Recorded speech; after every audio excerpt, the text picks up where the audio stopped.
Hey everybody, welcome to What Drives Us. We don't have an episode number because this is our Nissan Leaf special debut live stream event for September 5th, 2017. I'd look at the date because I'm not really sure what day it is. I'm kind of lost. Think of me as your Stockholm Syndrome hostage waiting for the Leaf, just like the rest of you. Luckily enough, I'm not alone today. I have two of my very best friends, Mr. Mark Coughlin. Say hi. Hello, everybody. Welcome to the show. And yes, we just sprung it on you. We didn't even know we were going to do this.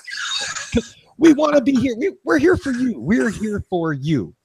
Wasn't that a Prince song? I'm here for you. Something. Don't smirk at me, Connor. And the other man smirking at me as though I'm an idiot, and maybe I am, Mr. Patrick Connor. Well, you're not an idiot for music things. That's not evidence one way or the other. Yeah. So tonight I am drinking a Dark Horse Thirsty Trout. There you go. Nice. Brought to you by beer because it's awesome. As our show often is, brought to you by liquor. In this case, that is how most of us got here. Diet Dr. Pepper, kids. It's the fuel of choice here. And of course, the French Diet Pepsi. Diet Pepsi, because we are far too northern to call it Diet Pepsi. Diet Pepsi. Well, we're here for the Nissan Leaf special debut event, which is supposed to start in about 10 minutes right now, and we can share that screen with you. We're going to do a couple of things here. There we go. And we will live stream their video and, of course, do our usual sort of adding some information, as we like to think of it, adding some clarity, bringing some sense to where maybe there is no sense. But this is the video that they're running on a loop before the event starts in about 10 minutes. And I guess that is the outline to the new Nissan Leaf, which surprises no one because we've seen spy pictures of the vinyl-clad vehicle all over the place. And even ones without the vinyl clad. A few have popped up here and there. So, oh, interesting. So really, there's been some speculation out there about battery sizes, about maybe multiple battery sizes, but I guess hopefully, unlike the Tesla reveal, we'll get more information tonight, maybe. Yeah. Is bigger better in the Leaf 2.0? This is 2.0, right? Yes. Yep, 2.0. Yeah. Not like 1.5 or something. Take back control. I'm not in a somewhat autonomous car. Is that take back control? Is that really what they're pushing? The machine may tell you. Yeah, that's funny. It is sort of odd, isn't it? I don't know, the whole intelligent mobility thing that they've been pushing. I'm going to be very interested to see how they do that because, yeah, I mean, we're not talking about a $50,000 car here, are we? We're talking about a $30,000 odd Leaf.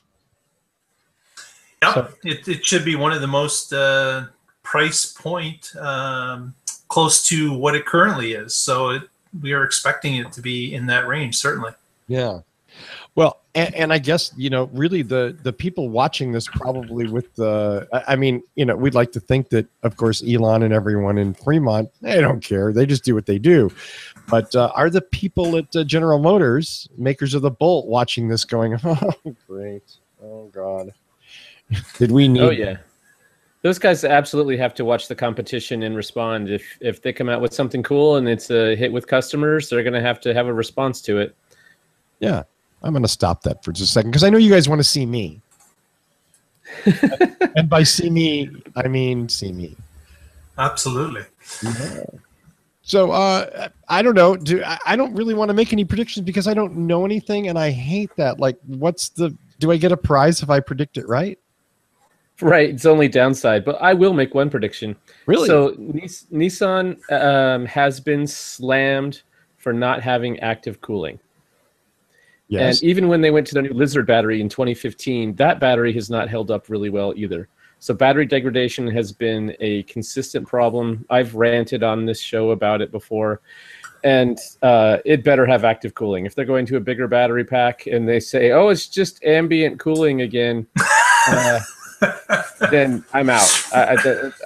No matter what other cool things they say that it does, that would be a deal breaker for me. If it can't cool itself, it's not worth it, right? Yep. If it can't cool, it ain't cool. There you go. I think more seriously, though, I mean, to elaborate on your very important point, Patrick, is that we've seen the vehicles with active thermal management perform better, right, over and over and over again, as opposed to the ones that don't. Right. The Volt has had great battery life. Tesla's had great battery life, and Nissans haven't. Even look to hybrid Prius that does very, very well in a large range of environments, but still in the hottest places in the Southwest. There's been more than a few stories of Priuses just getting knocked into the dirt way too young and losing percentage of their battery because they don't have some kind of thermal management in there. Right. Active thermal management. So you would hope that Nissan has learned their lesson and has gone to some sort of a radiator fluid type scenario that will keep the battery at the right temperature. Yes, I sure hope so. Yeah. And that might be a detail that they don't mention here, but will come out later or when they get out into the field or when people do a breakdown. So I don't know if we'll find out or not tonight, but I hope so, and I hope it's the right answer. As we share a picture, I really don't like the puffy doors, but that's just me. I love the vinyl wrap on that. It's so gone, Yeah, so this is a pull-up from Car and Driver, obviously, that they were out and caught a few snapshots of the car in camouflage mode. In camouflage. Because if you notice this thing just blends into the background. You'd never see the thing if the camera wasn't focused on it. I wouldn't pay. I thought they just took it to a really cheap wrapping place. It's apocalyptic wrap, Yeah, yeah. I'm looking for a matte black, and you can make it any kind of thickness you like. I need lots of wrinkles and creases and stuff too. I mean, I want it to look like you wrapped it in last week's vinyl. And then poured gasoline on it and lit it on fire. Yeah. And I mean, I think the steel wheels also too make that kind of like, we cobbled this thing together out of parts from a junkyard. Nothing screams attention like this puffy car. That's for sure. Yeah. But underneath that, we know there's an exciting vehicle. We hope. We hope. But you can already see just from this photo that Nissan has lost the bullfrog-like lights that it currently has. I like the bullfrog lights. Really? You like the bullfrog lights? I think Leaf 1.0 is cute as a button. And I realize that's horrible for some people because they don't want their car to be cute, but I think it was a cute car. I don't think there's anything wrong with it. Says a guy who's owned 3 Priuses. So, in context, I'm not saying I have mainstream taste. I don't know what that is, Mark, but that does not make me want that car. That's another shot of it, a different one dressed in a different vinyl wrap. I see they got better wheels on this one. They got different wheels on it. But those wheels look pretty aerodynamic. But the lights look the same. The grille is a little bit different, a little bit more sloped down. But they've kept the overall kind of silhouette, and the back end looks a little similar. I'm wondering if the tail lights will change as well. Remember the current Leaf has pretty long tail lights on each side of the car that are vertical. Let's see if they'll go to more of a standardized on each side of the car in the center, or if they'll keep that kind of new look. We'll have to see. Yeah, on the Nissan site right now, they're pumping this e-pedal thing. So, right, Patrick, you're a good person to have here because I don't know if you still, but you at one time were a Leaf owner. Yep, we still have it. Yep, still have it. Okay, so I mean, obviously, you don't have any problems with the Leaf. You bought one, you drove it, you like it. It's a great car. Why does e-pedal sound to me like we've got the new e-gas tank? You know what I mean? Like they've just taken So they're going to single pedal driving, and they wanted some way to market it, and that's been one of the things that Tesla owners love. And so that's right now we're a 2 electric car family, a Leaf and a Tesla. So it took a little getting used to do the single pedal driving on a Tesla, but I love it. It's just a lot less fatigue because you can let off the accelerator. You have to let off gently, otherwise you end up rolling forward like you hit the brakes some. But it makes it a lot easier to drive. So I'm glad that Nissan's going to have this option, because even they had 2 regen settings. I think there's a standard or heavy, and even their heavy regen wasn't that heavy. So hopefully this brings it up so that you can do more single pedal driving. Okay. So for the ignorant, for the uninformed, for me, that is a thing, and that's valid. There's a valid distinction to make there.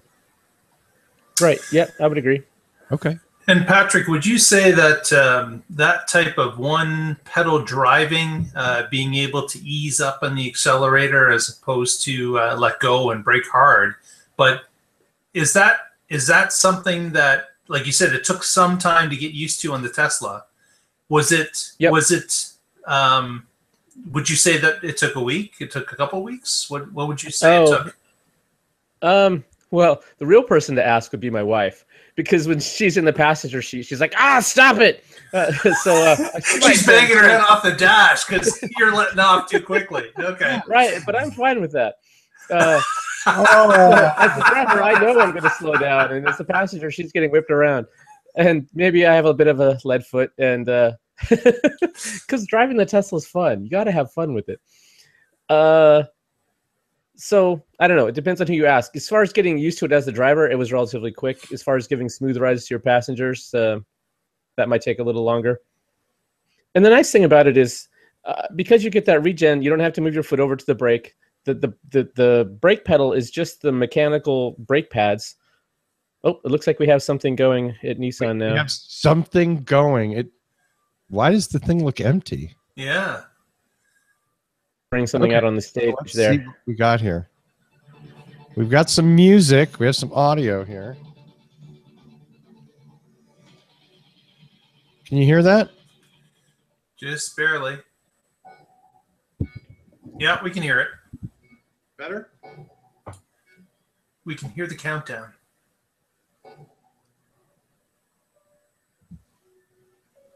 Huh, wow, Russell, you're about 8 seconds ahead of me. I'm watching it in another window, and you're ahead of me. So, well, if you guys are watching on the What Drives This feed, you get time travel. You get to see it before most of the rest of the world. Yeah. When life was simple, when you felt free to be you, and you shared that freedom. The car's going to work as a submarine as well, obviously. Apparently, yeah. It's an underwater car. Do you remember how amazing it made you feel?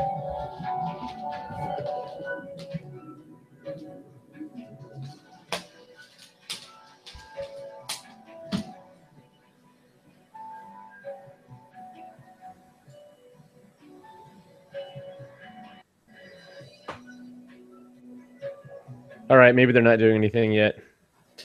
I guess we can go back to talking until they bring somebody out on stage. Yeah, because what I was getting to is that I know that the Volt has the ability to shift into low, and it gives you that one pedal driving ability. So you let off on the accelerator, you slow down. You let off easier, you slow down less. But what I find is that it's less efficient than if you just drive and drive. And then the Volt also has something called a regen paddle on the wheel. You press the regen paddle and slow down when you want to slow down, coming to a light or other traffic. So, yeah, I think efficiency-wise, you could get there either way, right? It's just a question of what are you using your foot to do it or your hand to do it, and maybe if using the what did you call it? The regen paddle. Yeah. If using that is more natural to you, you might be able to get there a little quicker. But either way, you're using regen to slow you down instead of the physical brakes. And Yeah. as long as you can learn to do it smoothly, you're going to be driving more efficiently. Oh, we're getting the Yeah, outline of the car. How's that? That came from the Cadillac, right? That paddle. Yeah, that originally came with the ELR, and they put it into all volts in the second generation. Is it in the Bolt also? Do you know? It is. It is also in the Bolt. 1, 2. Here Okay. comes the car. There's the E-pedal. Oh, Oh, and They it went for zips a around the stage. interesting.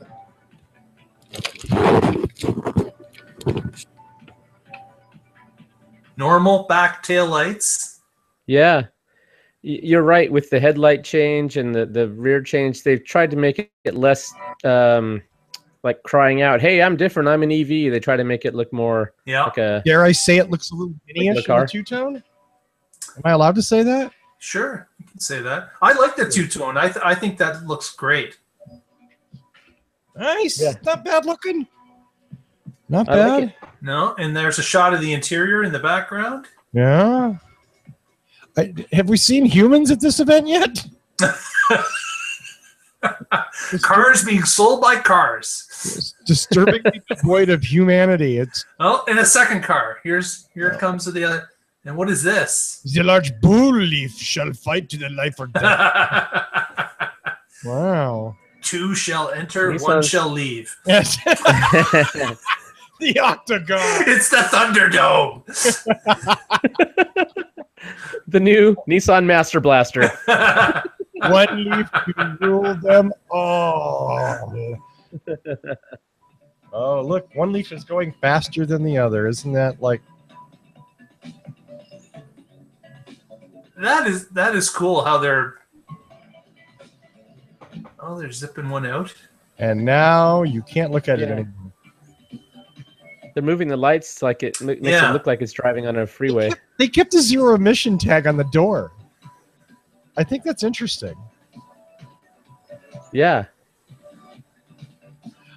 It looks nice.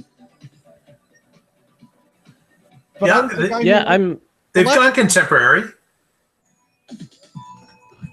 I'm never that concerned with the looks. They're showing how it can park itself. yeah, everyone else in Two- America is. Optical. You're right. Yes. Here's the battery pack. Uh-oh, longer range. Yep. Range coming. Longer range No. coming. They didn't just do that, did they? Yep. Longer range 2018. I think it showed a 40 kilowatt at the beginning and said longer range coming. Oh my God. And that was the speculation. It was going to come out with a 40 kilowatt battery first. So it said 400 kilometer. Can you translate that for me? Yeah, that would be 240 miles. Which isn't I don't bad. know what on which drive cycle. That I would be think that awesome. If it really 240 is. mile range would be very awesome. Yeah. There's been a lot of, like you said, speculation about what the range will be. Yeah. And I just saw 400 kilometer. The new Nissan simply I didn't even notice right-hand drive. Yeah, it's a right-hand drive model. Well, isn't this happening in This is Japan? Excuse me.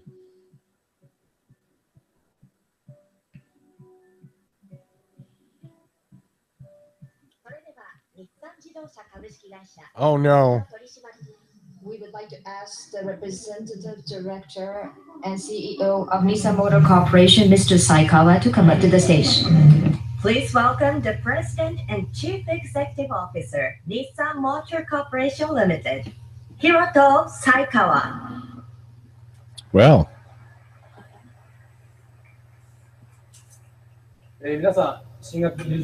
Ladies and gentlemen, good morning. Thank you for coming to the world premiere of the new Nissan Leaf. I am proud that the new Nissan Leaf will be unveiled today here in Japan and will be soon expanded to markets globally. We are delighted to have the members of the press and the representatives of our dealers in Japan with us today. This afternoon, a separate event involving a larger number of dealers will be organized here in this hall. I suspect also like that transcript. That this event are dealers and the press in the United States via live streaming. It is my honor to officially announce the launch of the new Nissan Leaf in Japan with all of you here.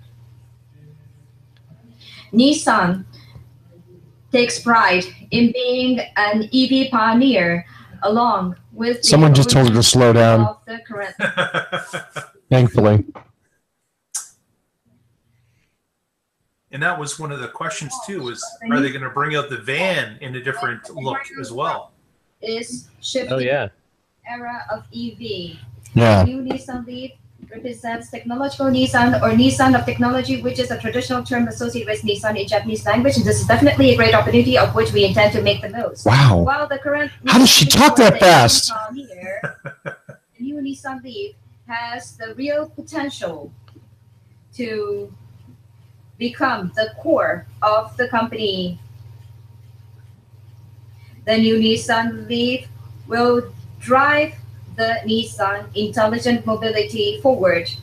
The autonomy or driving range of the new Nissan Leaf is 400 kilometers under ZC08 standard, which is a significant improvement, 40% from the previous generation. No longer will customers need to worry about the range, as it offers enough autonomy for practical use. You will also discover the latest evolution of autonomous driving technology. The new Nissan Leaf is equipped with our ProPilot technology, which has already earned a positive reputation among the users of Serena and X-Trail in Japan. This technology has been applied for ProPilot Park, which enables you to put your car in the garage or parallel park your car easily and safely with extremely simple operation. Another aspect is a single pedal operation that is appreciated by the Nissan Note users in Japan today. The new Nissan Leaf adopts e-pedal, which has developed from the existing one pedal. All three of these technologies are simply amazing. Sakamoto-san, Executive Vice President of the Engineering, will give you more detailed information in just a moment. Last but not least, let me briefly highlight exterior design and interior design. In addition to its advanced and futuristic image, the new Nissan Leaf is designed to express the excellent EV acceleration as well as a dynamic performance that is enhanced by a vertical low center of gravity. With regards to the styling, Mr. Alfonso Abeza, our new global design leader, will brief you more. There's no way he was talking that fast. Your next question. Maybe she should have been given the script. Or she's like 5 minutes ahead of him. I don't know. I don't know what's going on. It could be the delay that we're seeing in a live stream event. It could be many things. It would appear his presentation is much less dense informationally than hers is.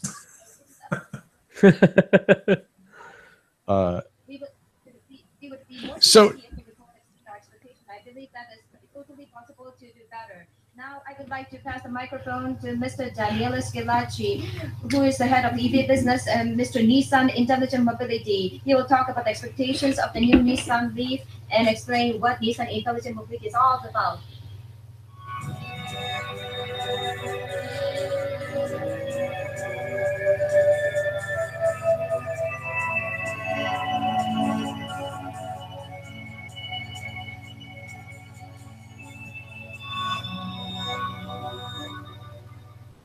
Ladies and gentlemen, good morning and welcome.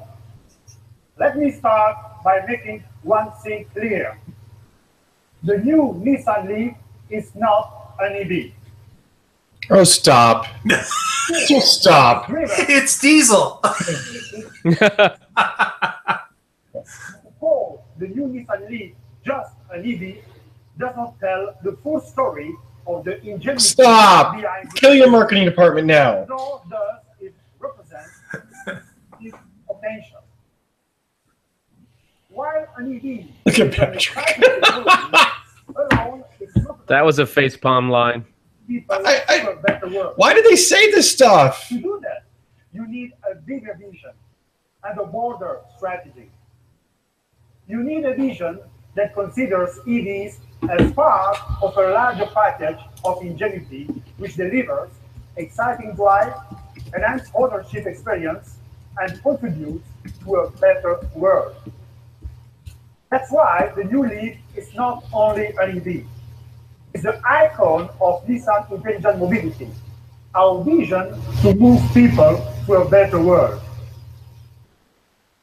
Nissan Intelligent Mobility combines three key innovations: autonomous drive, electrification, and connected car technologies, which deliver great products for our customers and make their lives better. Nissan Intelligent Mobility is built on three pillars. The first pillar is Nissan Intelligent Driving, which gives our customers more confidence through safety, control, and comfort. This includes our development of autonomous drive technologies and advanced... Is it just me, or am I kind of? Is anyone's eyes glazing over? Yeah, I just hear Well, marketing fluff. it's marketing fluff. speak. Yeah. Absolutely. It is. The amazing thing that I want to talk over him on then is this. We're talking 260 miles. This vehicle is going to be introduced with range. They and said 248, 400 kilometers. Yeah. I'm sorry? 248 miles, 400 kilometers. Okay, and then and they mentioned the drive cycle, but I didn't catch it. I assume it's the Japanese one. Which would not, that's a little bit more optimistic than EPA, correct? That's my understanding. Yeah. Okay. So it's not But going still, to be... even if it put it in the 220 range, that's competitive with the Model 3 standard range and in the range with the Bolt. And now Nissan's actually stepped it up. That's awesome. Yeah. But if that is the case, it's got to be a 60 kilowatt battery they're talking about. Would you concur with that? In that neighborhood, yeah, somewhere, but yeah, at least 55. This would not be a 40 kilowatt battery to be able to achieve those numbers. I agree. It doesn't look like one of those solar racer pods that's super duper aerodynamic. right. Like It a weighs normal 40 car. pounds. Yeah. Right. Yeah, with bicycle tires. So I agree with you, Mark. It's not 40. Nissan is not just a dreamer. We are a doer. This is More marketing speak. The one line I caught: "We're not just a dreamer, we're a doer." Let's keep talking over him because I mean, we're a doer. How long have we waited for this car? Doer? Well, keep in mind that these guys were the pioneers. They went electrical full on in the beginning. Yes, absolutely. All credit to them. Yep. All props to them for that. That's why I bought the Leaf. It was the first affordable mass market electric car that was out there. And it was, it did become long in the tooth, but right. They've come out with a second gen. Very good. Yep, it would have been nice if they did that, a couple years ago, but I'll take it now. Yeah. Yeah, I mean, imagine if this car had come out before Bolt. Ouch. That's right. Right. Yeah. They would have kept riding that wave because they had the first mover advantage, and I think they haven't lost it completely, but they certainly stumbled a bit. There we go. His statement about 300,000 vehicles since it was launched in 2011. 3.5 billion kilometers. That's like what, 150 miles? Your metric conversion is a bit off. Yeah, didn't mean to deflate Nissan marketing's figures there.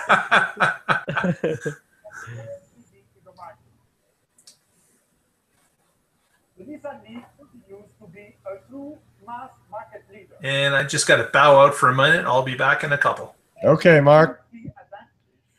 Well, Patrick, it's you and me. All right, now that Mark's on, let's talk about him. So, no doubt. One of the things that they said was that don't think about this as an EV. Think about it as part of a bigger transportation environment. Well, to me, that means a charging infrastructure. And I'm driving the Leaf around. I don't take it anywhere that I can't get home on there and back in a single charge, because the CHAdeMO infrastructure around Oregon, anyway, there's a lot of it, but it's not reliable. We have Blink stations, and Blink went out of business, and they've had poor reliability their entire existence. Or the other ones, AeroVironment, those stations are here. They usually work great, but they have one stall. So if you pull up and someone else is charging, you're out of luck. even be in their car. They might be, in a restaurant or a movie or in a hotel room for the night, and you're stuck. So, for both the Bolt and Nissan, anybody should be looking at what Tesla did. And I'm not saying they have to do their own proprietary networks, but they have to have networks that are reliable, networks that have multiple stalls, preferably 6, 8, 10, 12, and not just one that's usually broken. It's just not, they got to up their game. I mean, this is, you point out the strength that Tesla has that nobody else has, which is no one else has gone out to say, we are so invested in this vehicle that we're going to make sure you can get fuel for it as many places as possible. Yep. And absolutely, this is the weakness that GM has, that Nissan has. Right. If you look at the charging infrastructure, you do a map of the U.S., it's clustered on the coasts. Right. But then you compare that to Tesla's, and it's distributed throughout the country. Yeah, they have more in California because they have a lot more cars there, but you can drive coast to coast in a Tesla. With CCS today, you can drive up and down the West Coast or in the Northeast. Right. But good luck getting across the country. Yeah, exactly. Very good luck. Unless, of course, you have some sort of secret Tesla adapter. I think we can. Received in the yeah, market. I can get the audio a little owners bit better appreciate its comfortable and stress-free driving experience and are telling us that they would never want to lose this function. Once activated, the ProPilot can automatically control the steering, acceleration, and brakes using a speed preset by the driver. It is a single-lane autonomous driving technology that you can use on highways. It's called dynamic cruise control. Good response. Yeah, I can get it in a Corolla. Acceleration. Not to run it down. Driving, you will enjoy natural driving experience as if the car is driven by someone. EV goes well with maybe not driven. Maybe the system makes your driving experience safer and more comfortable in traffic jams. Yes. Let me move on to the newly developed ProPilot Park. Okay, so while they're talking about this, Patrick, is this just me or does anyone? This is like when intelligent parking assist, when like parallel parking things were like the rage, and it turned out I think that nobody really gave a shit about it. Every operation required for parking includes yeah. Is it really that big a deal? The parking's not that big a deal, but the following the lane and adaptive cruise control. I only have autopilot hardware 1 in my Tesla, and it's great. I don't need full self-driving. I mean, I called into the show during my trip to San Diego. That was 2,000 miles round trip, and it worked great, especially when we got to LA and there was traffic. Just turn on autopilot, and it follows the lane. It follows the car in front of you. You don't have to be paying attention at every single moment. I mean, you still have to have your hands on the wheel and be ready to take over. I don't want to abdicate that in any way or say it just takes some of the stress out of that. Sure. So I'm happy that Nissan's doing this. It's a feature that we don't have in the Leaf and that I would be happy to have if they bring it out. Yes, absolutely. I don't mean to run down adaptive cruise in any way. I love adaptive cruise. It's amazing. It's wonderful. It's safer.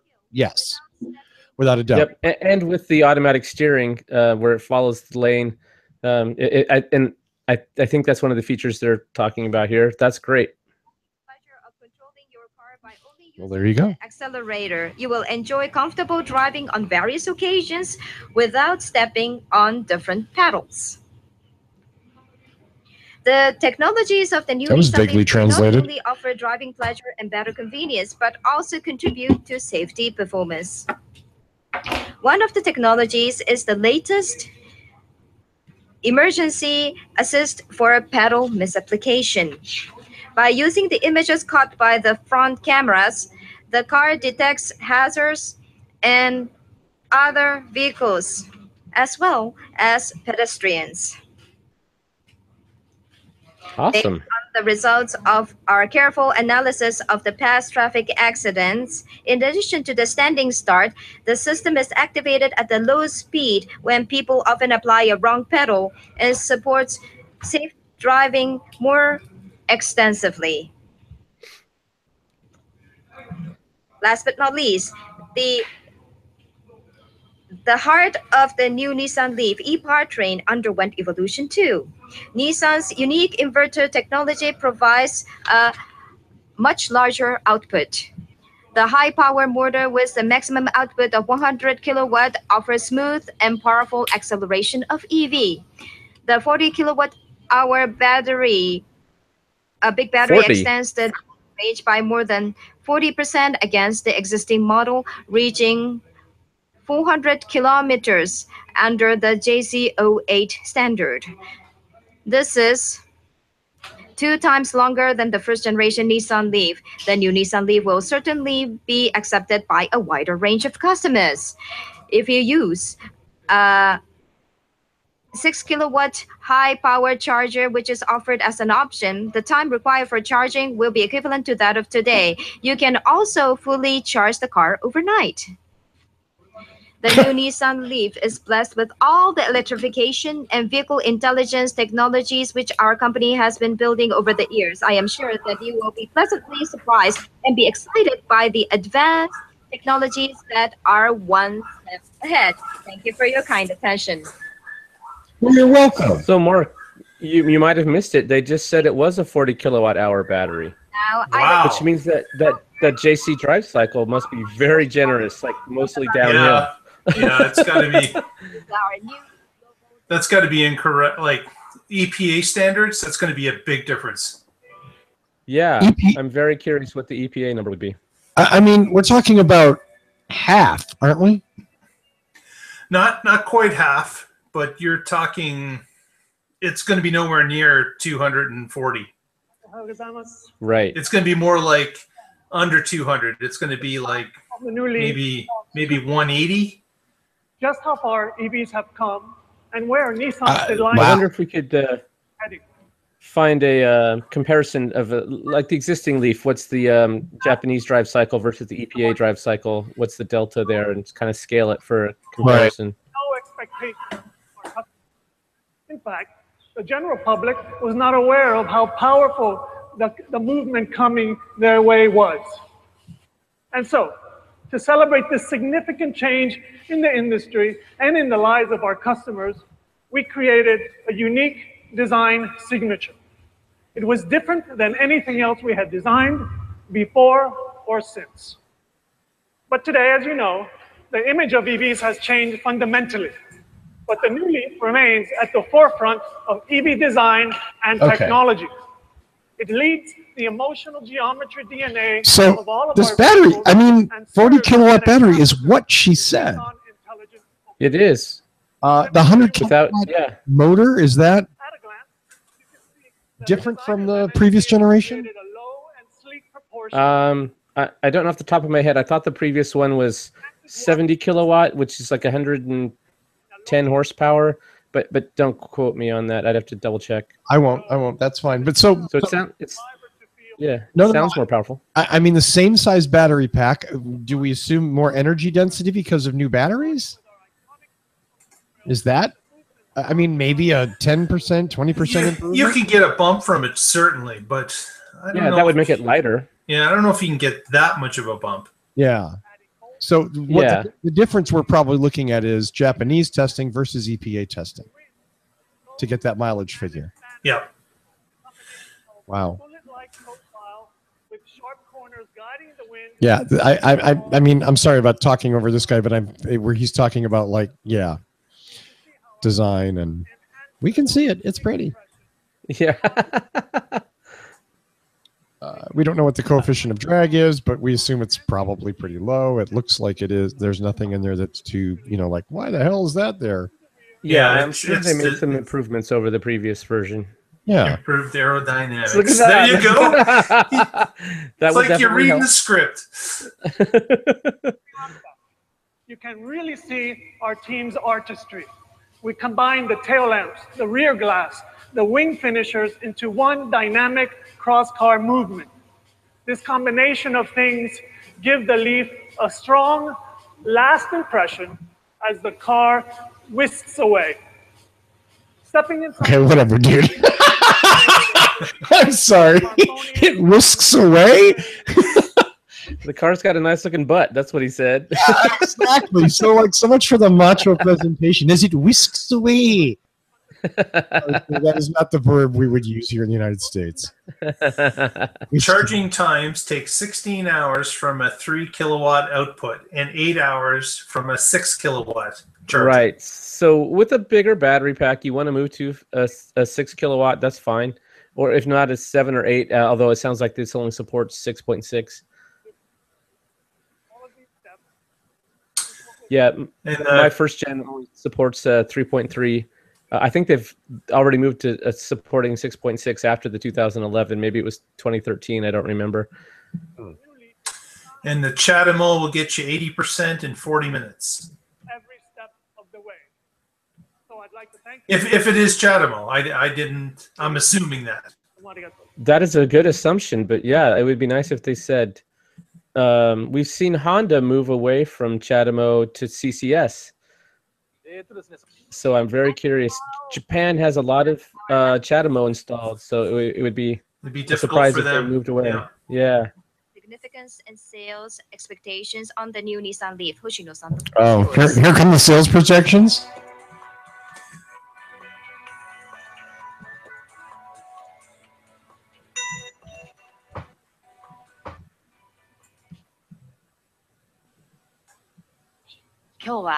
Today is a proud day for Nissan, both as a global EV leader and as a company with Japanese DNA.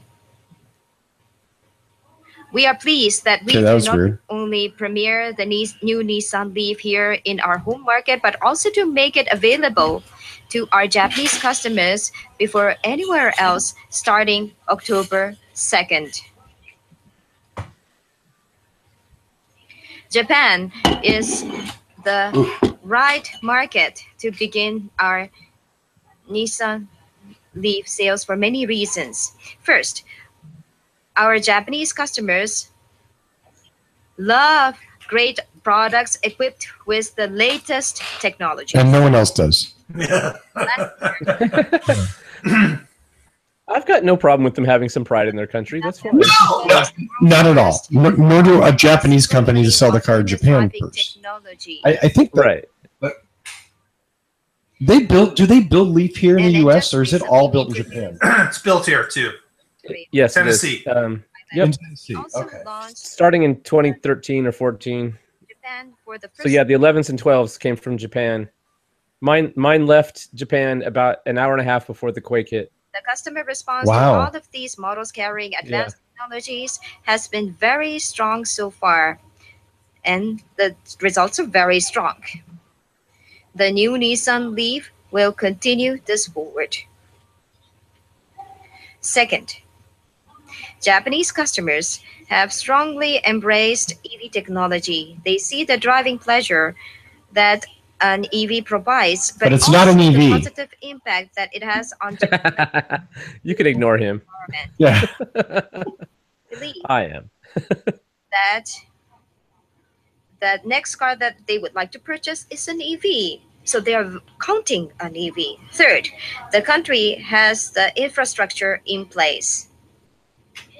There are currently more than 7,200 EV quick charging stations across the nation.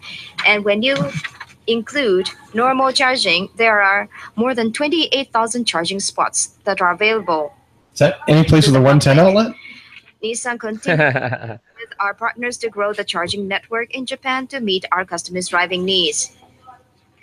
Because of the improved charging infrastructure, combined with the Nissan Leaf's new battery technology, customers here in Japan will not have to worry about autonomy. An average Japanese driver will only need to charge their battery only once a week. Last but not least, we offer the new Nissan Leaf at an innovative price with all the advanced technologies and features such as the ProPilot, the ProPilot Park, and e-pedal. The new Nissan Leaf will be available at the price that is comparable with the current model. There we go. That's yeah, good. that's awesome. Yep. We believe that for all of these reasons, We are confident to at least double our sales volume or even grow threefold in Japan. I'm certain. That's good. She's certain. The fastest knees in I Japan wonder what percentage of new car sales in Japan are EV. are our top That would be priority. interesting to Yeah, know. This is only we just talked about how California had a what was it, Russell? introducing It was 4 or 5%. It was 5%. it was way ahead of the rest of the country. Yeah, 5%. exceed So the it would be a nice comparison. in Japan. You can To see count what Japan on is the compared to Nissan California. Intelligent mobility and Right, because she's talking about how forward-thinking Japan is and how they're adopting EVs. Show me the number. Right. Well, and arguably, California could probably compete. You know what I mean? Car sales wise. Right. As a country, yes, yeah. Yeah. If California were a country, how would it compare to Japan? Yeah. 100%電気自動車新型日産リーフ日産インテリジェントモビリテ Oh my God, is that a blue ィ top? ペダル一つで車を操る新感覚 No, it's the black top. こんなに車にゾクゾクするなんて Wow.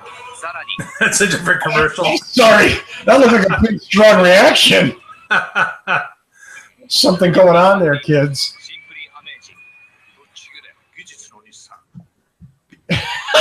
That looked like a Viagra commercial.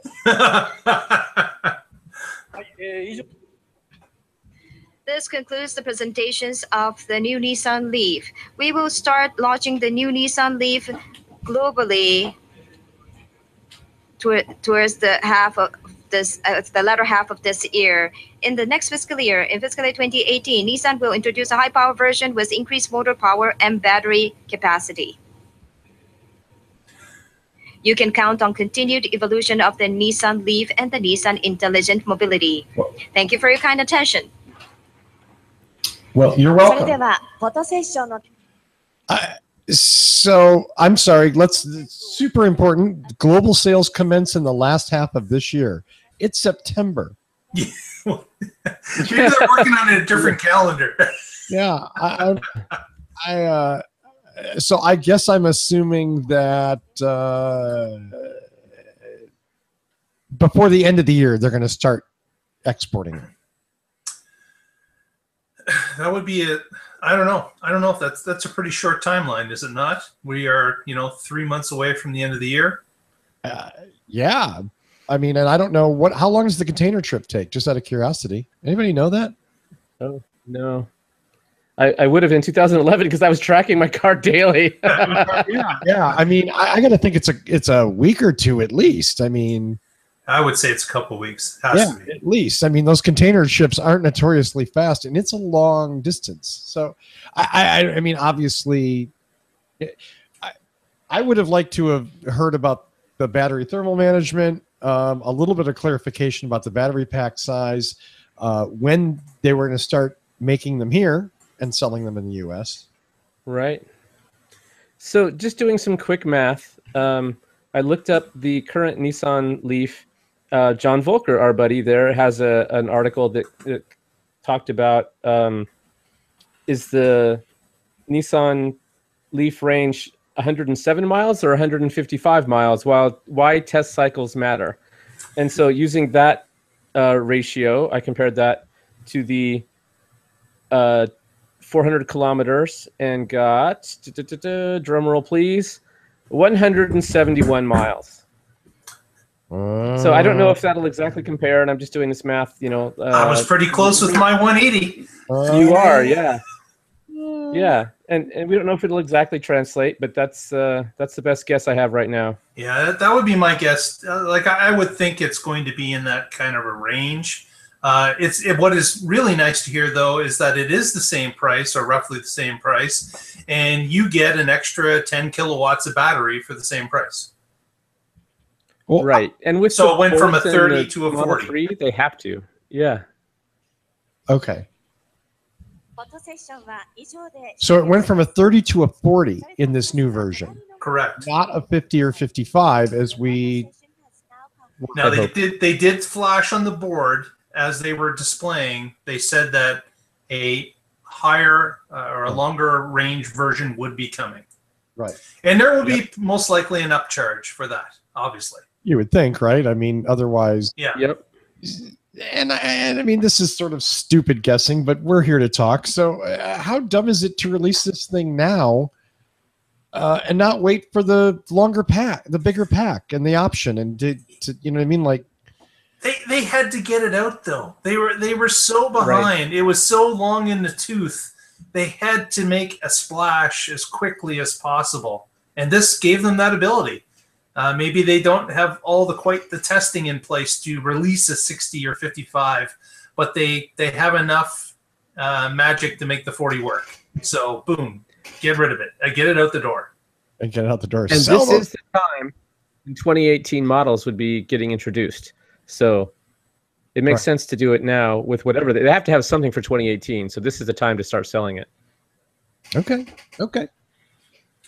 Makes sense to me. But the question is, Patrick, as a current Leaf owner, if only a 40 kilowatt was available, is that enough of a difference in your daily drive? That 180 miles, is that enough of a difference to not go to a Bolt or not go to a Tesla based on range?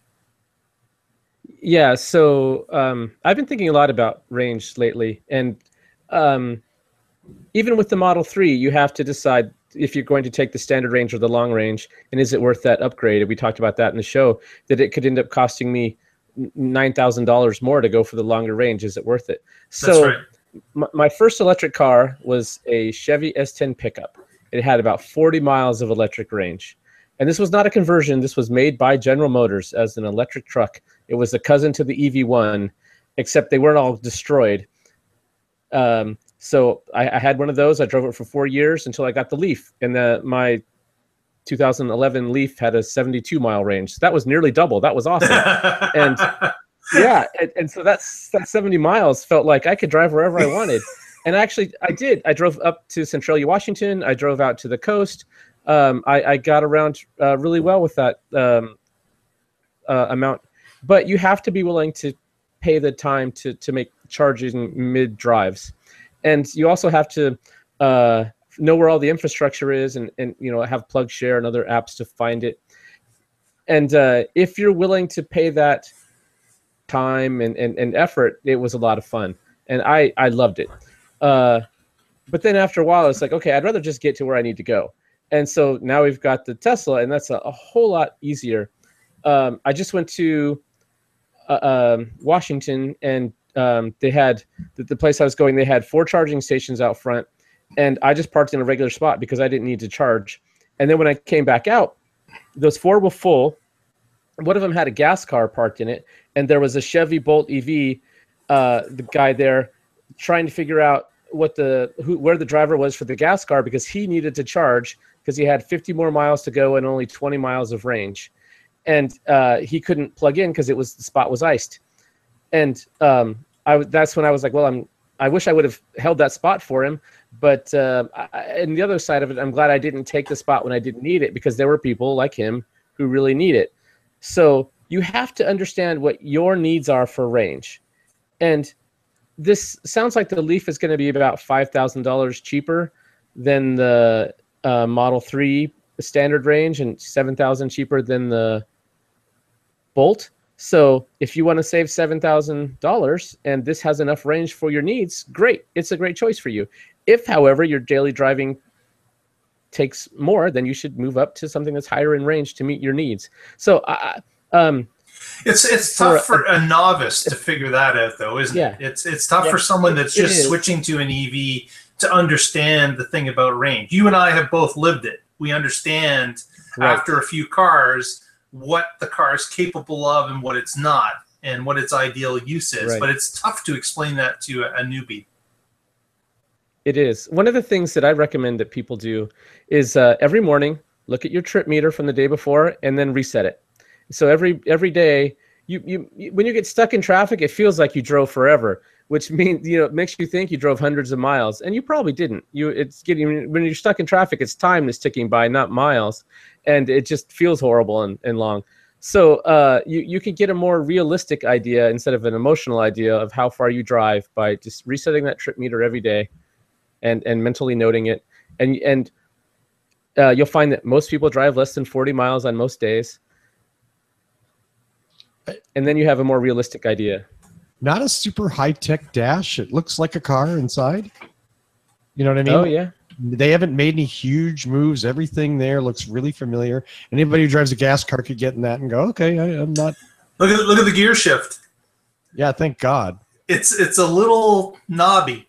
I'm fine with that. Right. At least it's not. Yep. It's not mechanical, right? Please tell me it's not mechanical. No, there's no way that's mechanical. Yeah. Yep. That's very similar to what they have now, so that's good. The screen, I'm surprised it's not bigger. Yeah, it's tiny. But then again, yeah, they're going for a more affordable car. Why do they have an analog gauge? Come on! Stop that! Is it or is it a screen? I thought it was a screen. It looked like a gauge. I don't know. We'll have to see. That's like one of my big hates. Just stop with the analog gauges. It's 2017. So you don't like the tachometer in it? Yeah, what is the Nissan Leaf red line at? And the answer is 120 degrees. Ask anybody. What's with the guy with the briefcase? You wanted to see if his briefcase fit in the passenger seat? He's stealing stuff. I don't know. The battery, the thermal management of the battery is going to be a huge issue because Nissan this is a big issue for Nissan. Right.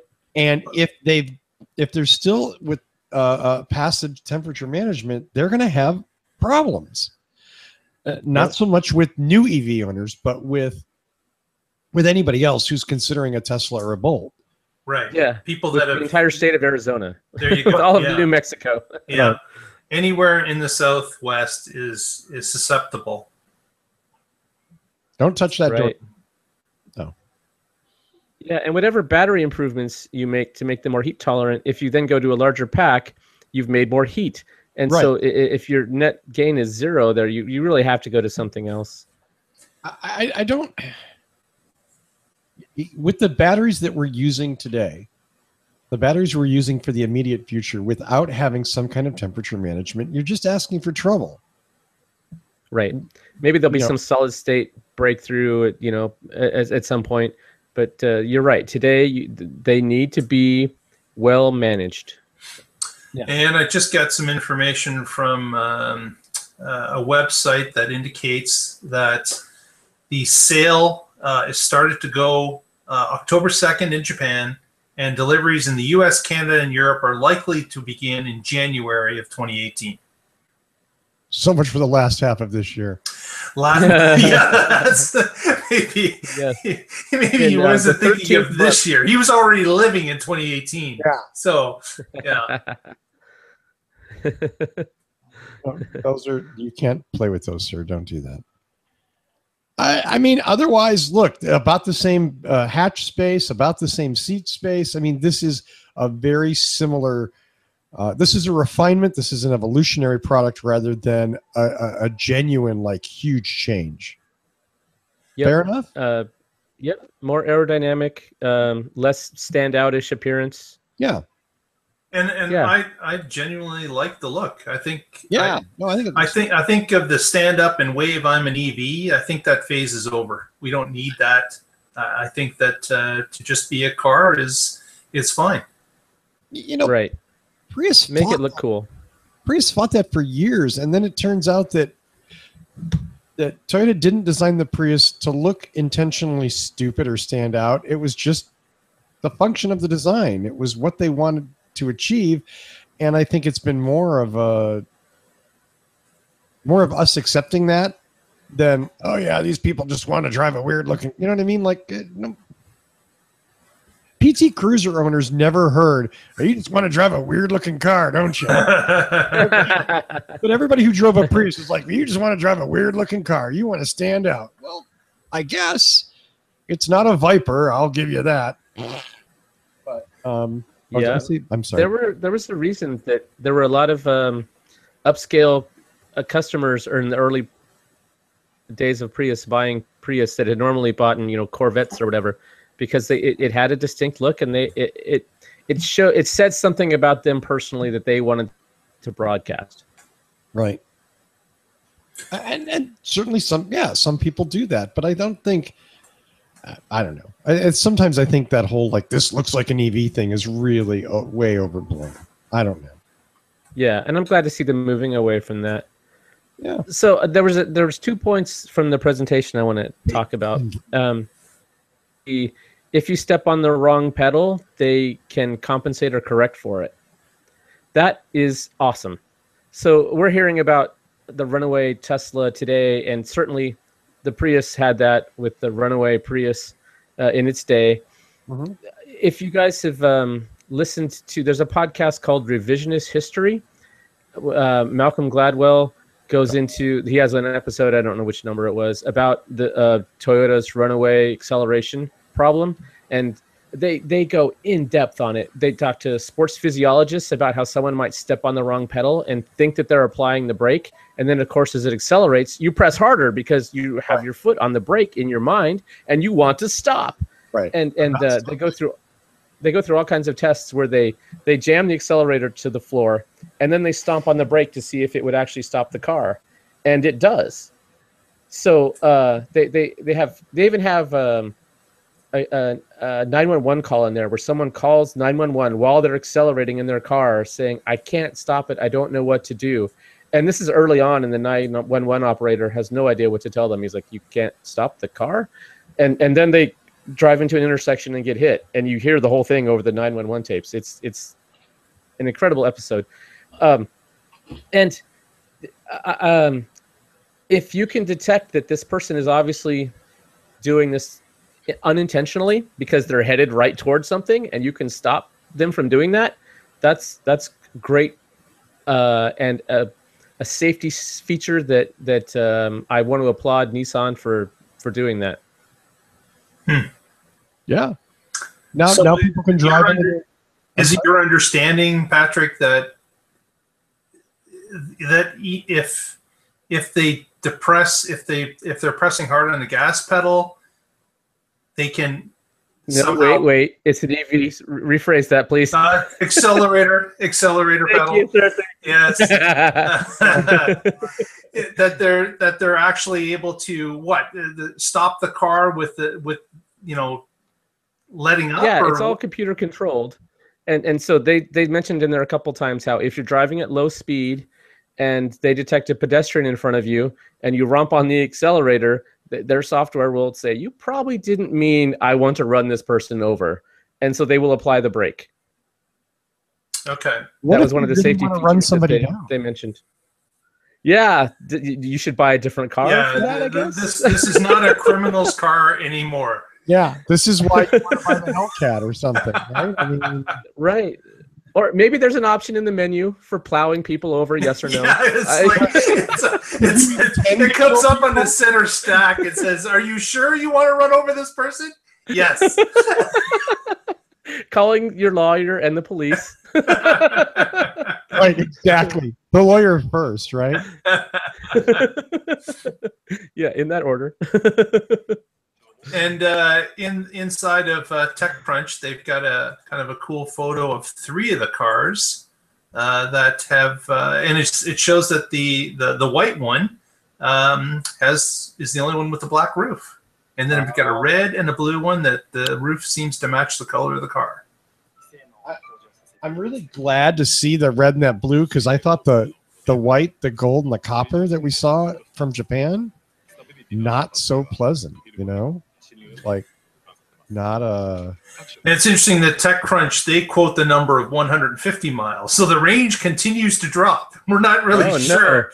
Wow. So I don't know if that is correct or if it was a guess on their part. Wow. So when we started this show, it was 400 kilometers. 240 miles, yeah. 240, started at 240. I think I said 248, and then you said 240. So 248, 240, then you're 180 guess, and then I had 170, and now we're down to 150.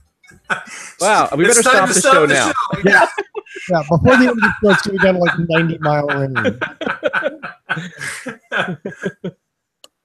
I don't. Yeah, decelerate and stop.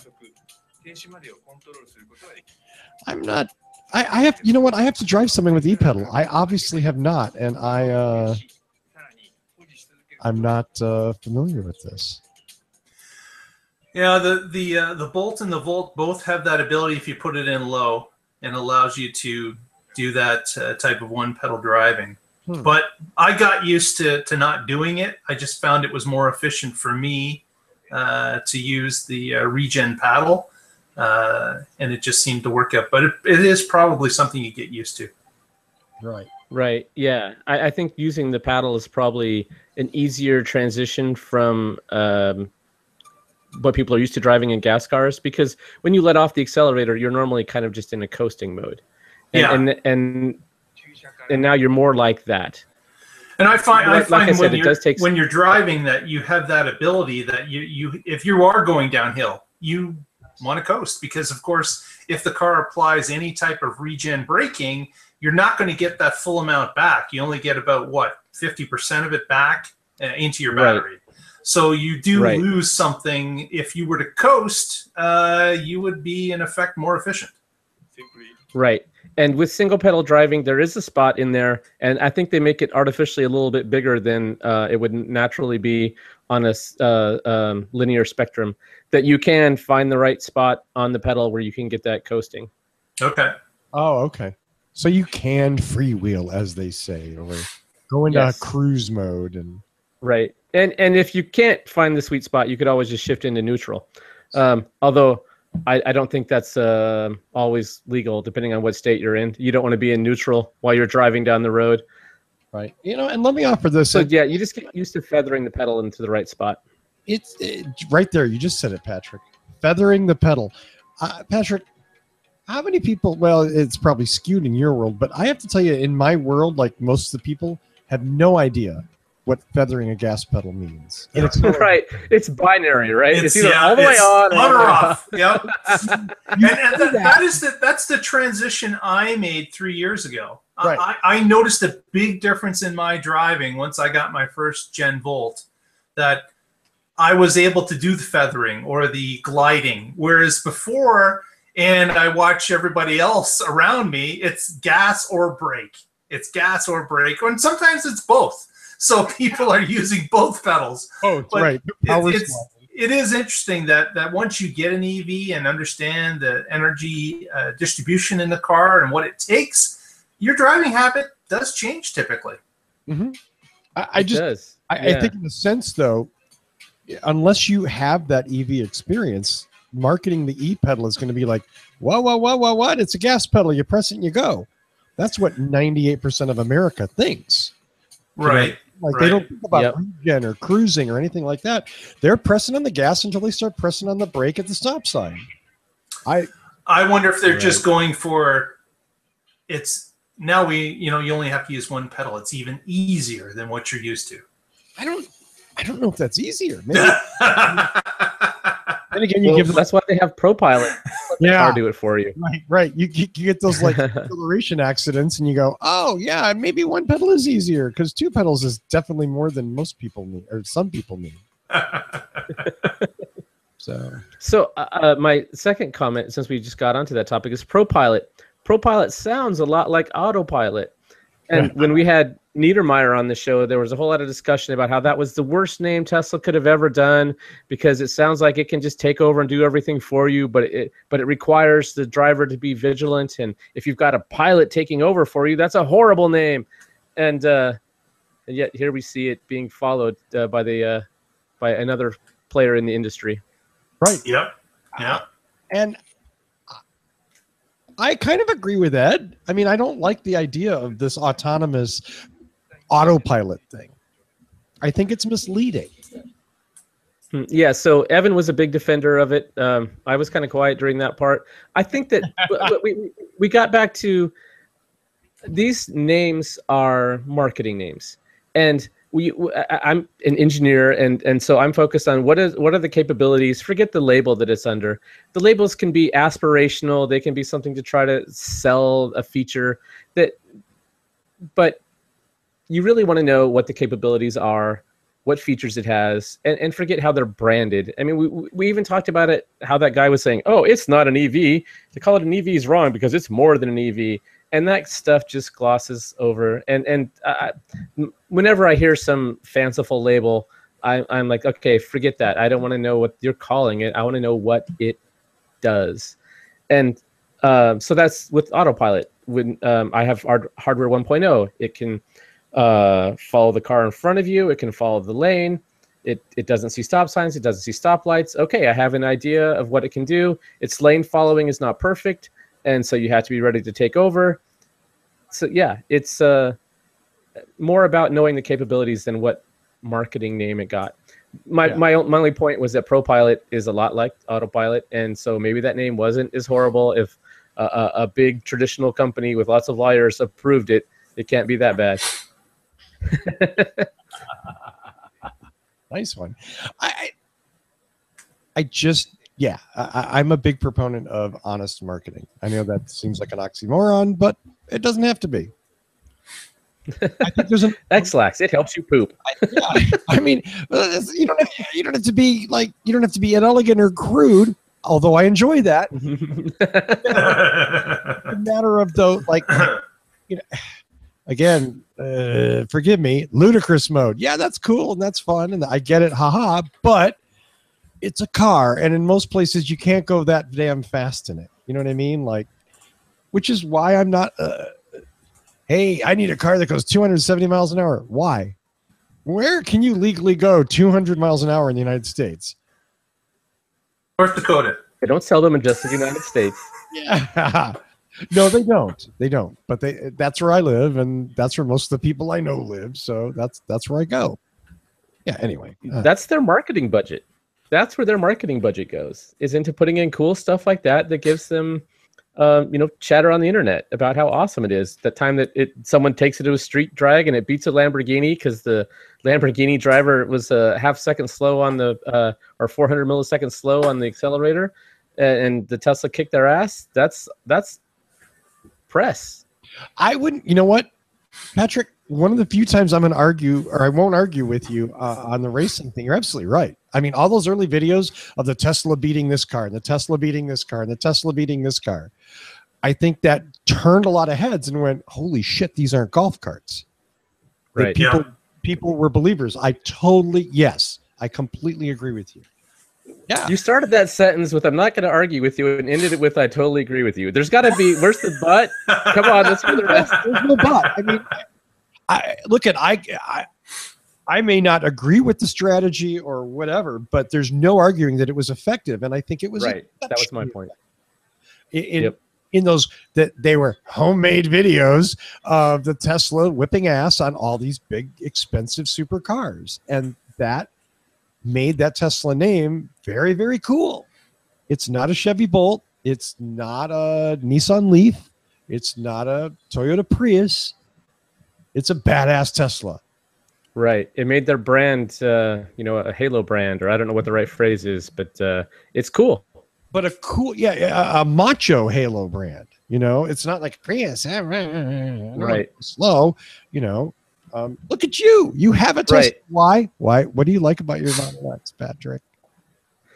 I have a lot of things about my Model X. So I can pull my camper with it. It can pull 5,000 pounds. That's awesome. It's got a nice long range. So if I want to, like I just said that example, I drove up to Washington and back, and I didn't have to charge at all. It's fast if I want to get in front of the car in the lane next to me. Although I'm not, taking it to the track or anything. But being able to zip ahead, even the Leaf. 0 to 40 time is awesome. If there's a red light and I want to change lanes, I can get over in front of somebody. So it's peppy, and that's nice with electric cars in general. Mm-hmm. Yeah, all those are awesome. So much fun in the city. A small electric car in a city is a blast because you're ripping butt and you're having fun and it's quiet. Yeah, absolutely. I get that. Go ahead. Another article just pulled up from The Verge, and they are also claiming 150 miles under the EPA testing. Well, oh wow! If The Verge says it, then it's completely false. But no. I don't know. I don't know if this is correct or not. But this is now 2 publications in the U.S. that have said it's 150 miles. Right. Well, given our current administration, I don't know if I even trust the EPA. I have to admit that Philip Barclay, that was his joke on our Facebook page, and I stole it from him. So thank you. Phil. Make me look cool on the show. And I don't. Tony's not here. He always says Barclay. I would say Barkley. So please, Phil, go on there and say that Patrick's right and Tony's wrong. I would appreciate that. Now that Tony isn't here to defend himself, yes. Hey. Well, I think we should wrap this up because we got a show to do tomorrow too. So, any final thoughts on the new Nissan Leaf? Congratulations, Nissan. It's great to see that you've put a second generation in place a little bit later than we would have liked, but hey, you're still in the game, and it's looking like you're going to be successful with this car, just by the looks of it. Wow. You should talk about optimistic. Yeah, Mr. Optimistic, Mr. Sunshine and everywhere. That's beautiful, Mark. And Patrick? Yeah, I'll second that. Congratulations, Nissan. One thing that is going to help make EVs successful is to have more options on the market. And if this car's $5,000 or $7,000 cheaper, and the range of 150 or whatever it finally turns out to be is enough for your needs, that's great. So the more the merrier.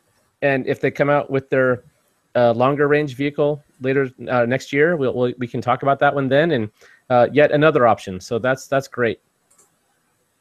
Absolutely. Nicely said. Both of you. Nicely said, both of you. And I would just, I guess for my, Mark's got some pictures now. It looks like it's a Chatamo. Oh, it sure does. It looks like the same. It's got a rounder port that's got a cover on it right now, but the Chatamo is usually round compared to the CCS, which is a little bit rectangular-ish. Right. So CCS would be below that J1772 that's on the right. So this is how it is today in their cars. Chatamo on the left, J1772 on the right. So it looks like it's the same. Okay. No, it doesn't really tell us very much. Well, it tells us it's the same, at least in this one that they're showing. Yeah, because some did. If they changed it, it would be a big deal.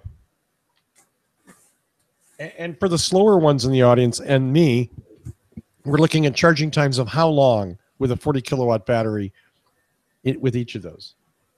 Yeah. So, Mark, you said that earlier. Yeah, I knew you were going to say that. I can't remember what I said.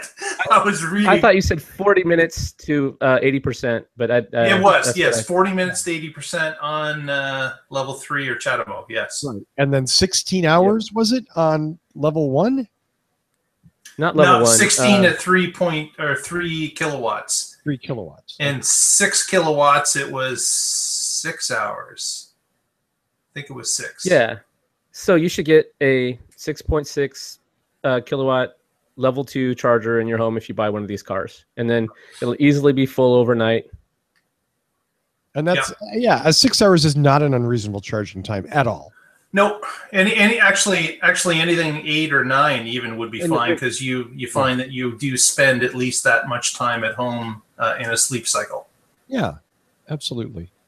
Unless you get unlucky. Yeah. So this is one of the people often talk about how long it takes. Well, I don't know how long it takes to charge up my phone. I come home, I plug it in, the next day it's ready to go. My car's the same way. I come in, I plug it in, the next day it's ready to go. So it could be 6, 7, 8, 9 hours. I don't care if I'm at home eating dinner, watching TV, sleeping, getting ready to leave the next morning. That's all free time that it can take as long as it needs to. And I don't even start charging my car until 3 a.m. Because I could start charging it at 10 p.m. when the price drops for electricity, but I don't start charging it up until 3 a.m. Because that way it's not sitting at full for very long. It finishes by 6 a.m. We leave at 7, and that gave it's charged before I need it. It's great. Okay. Well, I mean, cheers to Nissan for bringing out a new Leaf. Cheers to them for being a pioneer with the old Leaf. And I hope that it's nothing but a success, because as Patrick said, and everyone on the show has long said, not to take anything away from you, Patrick, but we want more choices. We want more options, and that's good for all of us, that competition and that diversity of choice, because we don't always use these things the same way. Right. That diversity of choice gives us things that are better suited to our needs, and that's super important. It's not one EV rules them all by any means. So good for them. Any shout outs, kids? Mark? Please join us tomorrow night on What Drives Us. Also, our other sister show, The Tesla Life, at 7 p.m. Eastern, and then at 9 p.m. Eastern. So if you've got some time, drop by tomorrow and see us again. You East Coast people. There's time. Look out that window. It's still sunny here. You West Coast dogs, you bastards. Yes. Yeah. So, Patrick, I'm sorry. Shout out. I'm with the Oregon Electric Vehicle Association. You can find us at oeva.org, and we're on Facebook and Twitter and G+. You can follow us on whichever of those you prefer. Awesome. And always a very good follow between Mark's WR Voltec group and Patrick's oeva.org. Two excellent follows if you care about stuff, and you're already following us, of course. What Drives Us first.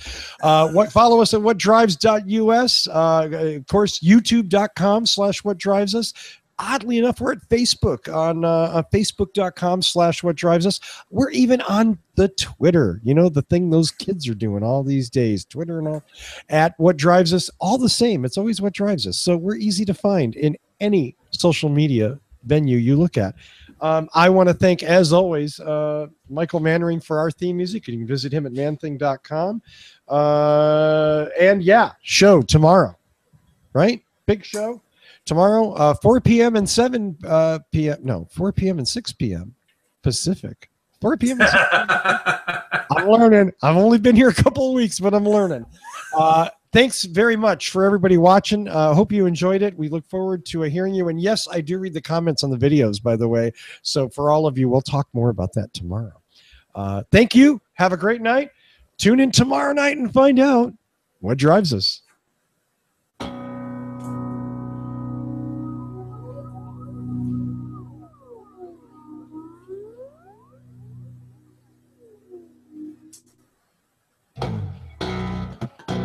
Out.